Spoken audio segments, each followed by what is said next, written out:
Remember when local co-op meant tangled wires and fighting over who got player 1? Fast forward to today, and the PC, yes, the platform long accused of killing split screen, is quietly hosting some of the best co-op experiences around.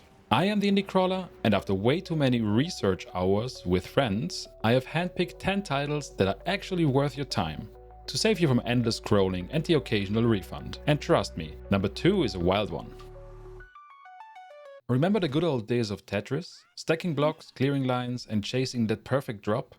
Now imagine that timeless classic with a physics engine, unpredictable chaos, and just enough wobble to ruin your friendship.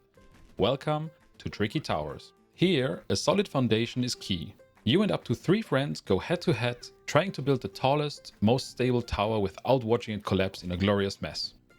Sounds easy, right? Yeah, no. What sets Tricky Towers apart is the physics-based gameplay. As you stack, you'll battle gravity, gusts of wind, and your own questionable decisions.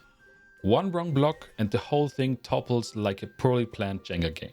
The game keeps things fresh with multiple modes. Race mode is a fast-paced sprint to the sky. Speed matters, but so does stability. Puzzle mode challenges you to fit as many blocks as possible below a magic line, rewarding precision over height. And in survival mode, you only get 3 lives. Drop too many pieces, and it's game over. In Tricky Towers, it's not just about stacking blocks. It's about building a solid foundation, both for your tower and your friendship. Because trust me, without a solid foundation, you've got no chance. Sometimes, you just don't want strategy, story, or balance. You just want pure, unfiltered chaos. Enter Stickfight. A 2D fast-paced brawler where you and up to 3 friends play a stickman, beating the absolute pixels out of each other in the most ridiculous ways possible. The beauty of Stickfight lies in its unpredictability. Every stage is different, and each one brings new hazards, weapons, and bizarre physics-based surprises. 1 second you're on a solid ground, exchanging punches, the next you're dangling from a rope while someone blasts a snake gun at you. Yes, a gun that shoots snakes. It's that kind of game.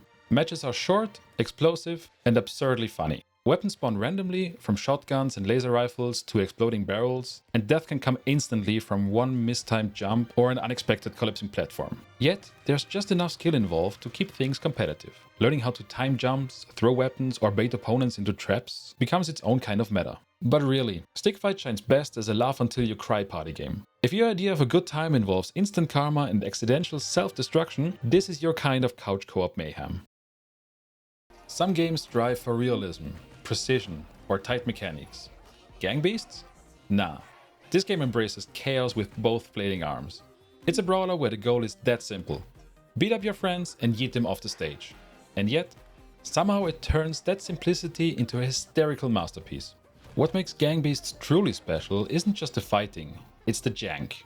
It's gloriously janky. You're not pulling off perfect combos or parries here, you're grabbing heads, punching air, and accidentally flopping into a moving truck. The ragdoll physics are all over the place, but the unpredictability is exactly what makes the game so fun. The messier it gets, the better it gets. You try to toss someone off a ledge, but they cling onto a railing like their life depends on it, and somehow manage to hoist themselves up, while you, the triumphant aggressor, misstep and tumble into oblivion. It's slapstick comedy at its finest, and it's all player generated. There is something timeless about Gang Beasts. It doesn't need fancy features or new mechanics. It just gives people dumb physics, silly characters, and the chance to push each other off a blimp, and you've got an evening full of laughter and accidental betrayal. It's the kind of game where everyone's shouting over each other, no one really knows what's happening, and somehow that's exactly the point. With the rising popularity of Helldivers 2, it's easy to forget the game that started it all. Within its isometric couch co-op charm, it has everything its successor has. Picture this: you and your friends are crammed into one screen, battling overwhelming alien forces. The enemies are brutal, the missions relentless, and the stakes feel high. But the real tension? It's your own squad. Because in Helldivers, friendly fire is always on. One misplaced grenade, one poorly timed airstrike, and you're suddenly explaining why half of your team is in pieces. But that's just the magic of it. Every mission is a chaotic ballet of bullets, stratagems, and accidental betrayal. You try to be tactical, but it often turns out into a glorious mayhem. And when things go wrong, and they will, it's hilarious. It's frustrating and it's unforgettable. The top-down perspective, the tight screen sharing, the limited communication, it forces you to cooperate, argue, adapt, and somehow survive together. And when you finally extract, battered and bruised, it feels like a true victory. It's a hardcore co-op gem that makes teamwork feel essential and deadly. If Overcooked tested your friendship in the kitchen, Unrailed puts them on a never-stopping train, and then lights it on fire. This co-op game is all about coordination, chaos, and yelling at your friends because someone left the bucket behind. Again. The goal sounds simple. Build a track to keep your train from derailing as it barrels across a randomly generated map. But nothing ever stays simple. You'll chop trees, mine stones, lay tracks, and keep the train from overheating, all while navigating rivers, tunnels, animals, and your own team's poor decisions.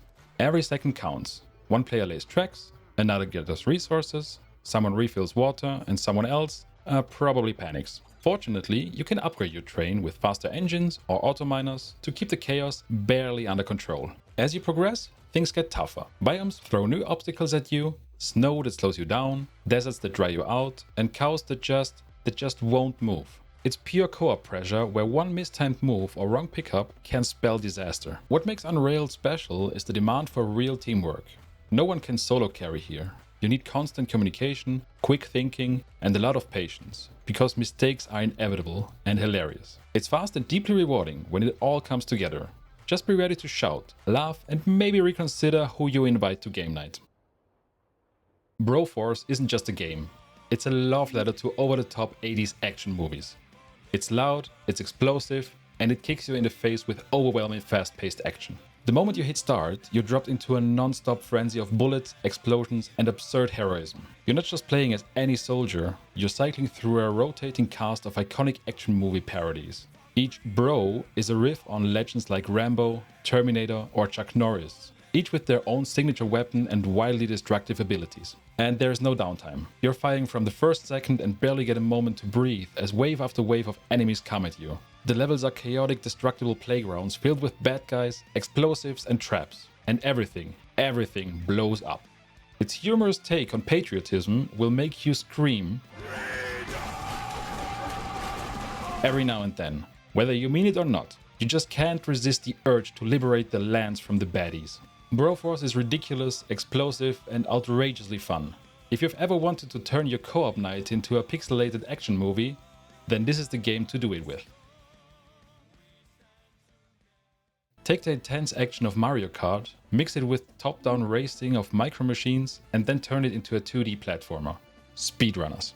You and your friends race across looping stages at full throttle, jumping, sliding, swinging with grappling hooks, and desperately trying to stay on screen. The moment someone is too far behind, the camera tightens.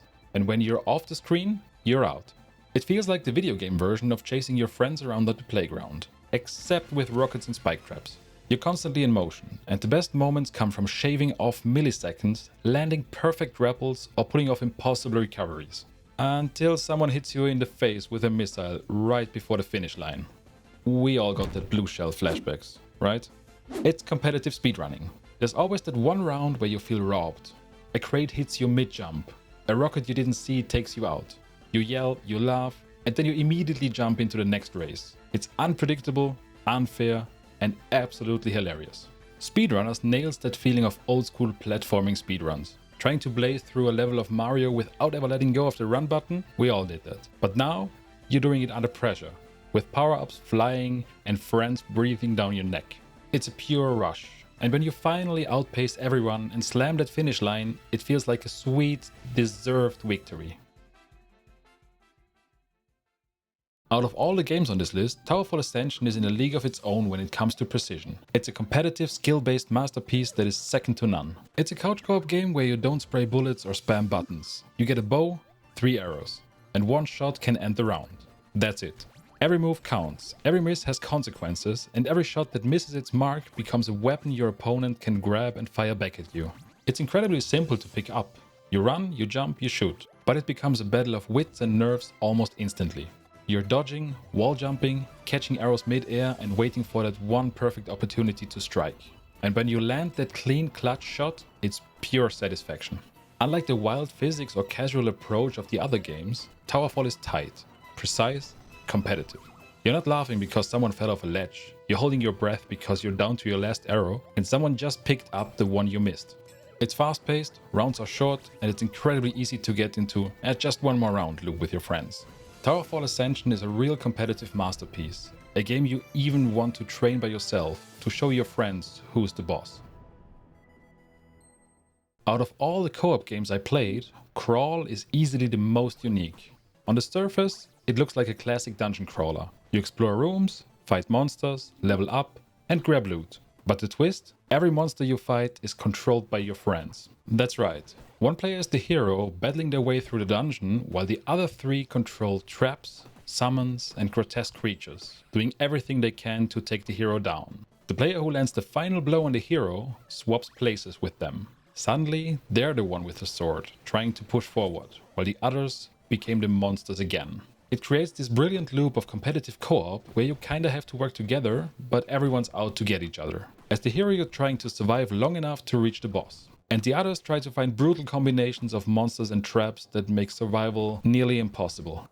The boss battles in Crawl are something else entirely. They're massive, screen-filling nightmares, tentacles, laser beams, floating eyeballs, you name it. And each piece of the boss is controlled by a different player. How can you even try to learn boss patterns when 3 different players try to overwhelm you with mechanics? Meanwhile, the dungeon crawling part still delivers. Shops, upgrades, weapons, magic, melee builds, everything you'd expect from a proper action RPG is here. You get that sense of progression, that dopamine hit from finding new loot, until someone turns into a floating eyeball and ends your run with a precise laser beam. Crawl is a rare blend of dungeon crawler, PvP brawler, and party game madness. It's messy, clever, brutal, and completely brilliant. It was tough to decide between Crawl and Ultimate Chicken Horse for the top spot. But in the end, Ultimate Chicken Horse wins by sheer replayability and the countless hours I have put into it. At its core, it's a platformer. You pick a character, chicken, horse, raccoon, you name it, and try to be the first to reach the goal. But the twist? You build the level as you play. Every round, each player places a new piece. Platforms, traps, bounce pads, saw blades, even hidden coins. And those changes stick. It's like a cooperative Mario Maker build. What starts as a wide open map quickly turns into a deadly obstacle course. Sometimes it's creative, sometimes it's cruel, and sometimes it's just absurd. One round, you've got a simple jump. The next, there's a spinning saw blade blocking your only path and a black hole above your head. And you can't plan for it, because no 2 games are ever the same. Every level is shaped in real time by the players. Sometimes you accidentally make the level impossible, but sometimes way too easy. But the magic is finding that perfect balance, where it's just hard enough that you can make it, but your friends probably can't. Add in the secret coins, alternate routes, and sabotage tactics, and you've got a brilliant mix of creativity and competitiveness. And that is what makes Ultimate Chicken Horse the ultimate couch co-op game. It's endlessly replayable, endlessly ridiculous, and always fresh. It's not just about jumping and running, it's about outsmarting, outbuilding, and occasionally out-trolling your friends. There are also hundreds of community-built maps that you can download in-game and jump right into. There's nothing else quite like it.